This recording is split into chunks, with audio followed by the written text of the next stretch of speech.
pescaggio di acqua di mare di Tusa a non lo so quante miglia, migliaia e migliaia di chilometri dalla spiaggia. L'acqua limpida di Tusa per la nostra granita e gelato acqua di mare. Incominciamo il pescaggio.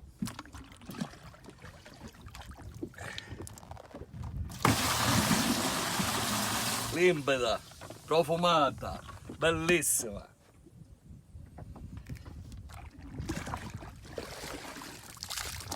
Il nostro skipper Salvatore Currò col suo yacht mega galattico di oltre 40 metri, cavalli 2000 e l'acqua buona di Tusa.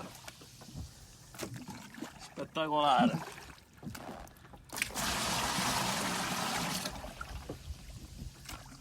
Sì, ma ora mi devo fare un